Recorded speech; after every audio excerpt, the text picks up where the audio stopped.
अस्सलाम वालेकुम। Welcome to my YouTube channel. अगर आप इस चैनल पर नए हैं तो इसको सब्सक्राइब और वीडियोस को लाइक और शेयर भी कर दें।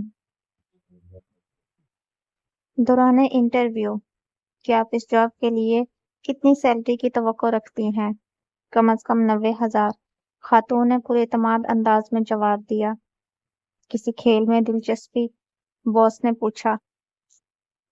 हाँ, शतरंज खेलती हूँ। हाँ, चलें इसी हवाले से बात करते हैं। शतरंज की कौन सी गोटी आपको ज्यादा पसंद है, या यूं कह ले कि किस गोटी से आप मुतासिर हैं? खातून ने मुस्कुराते हुए जवाब दिया, वजीर। जबरदस्त, लेकिन क्यों? जबकि मेरे ख्याल में घोड़े की चाल सबसे मुनफरिद होती है। बॉस ने तजस्सुस से पूछा। बेशक, लेकिन मैं समझती हूँ कि वजीर में वो तमाम खूबियां शामिल हैं जो सब गोटियों में अलग अलग से पाई जाती हैं। वो प्यादे की तरह एक कदम चलकर बादशाह को बचा लेता है, और कभी फीले की तरह तिरछा चल पड़ता है, और कभी तोप बनकर बचा लेता है। वेरी इंटरेस्टिंग, बॉस ने मुतासर कुन अंदाज में पूछा। बादशाह के मुतालिक आपकी क्या राय है?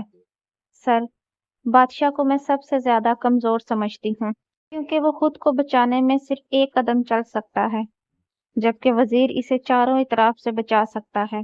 खातून का जवाब निहायत मुतासर कुन था। चलिए ये बताइए, इन तमाम गोटियों में से आप खुद को कौन सी गोटी तस्वुर करती हैं?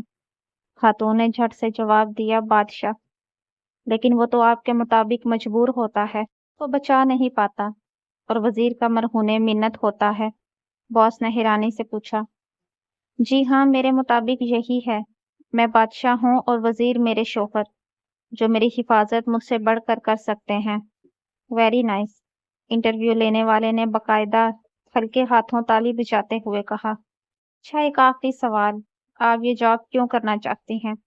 बॉस ने दिलचस्प इंटरव्यू का इख्तिताम करते हुए पूछा। खातून ने भराई हुई आवाज में जवाब दिया, क्योंकि मेरा वजीर अब इस दुनिया में नहीं रहा। तो आज की कहानी आपको कैसी लगी? कमेंट्स में अपनी राय का जरूर इजहार करें, और अगर चैनल पर नए हैं तो इसको सब्सक्राइब और वीडियोस को लाइक और शेयर भी कर दें।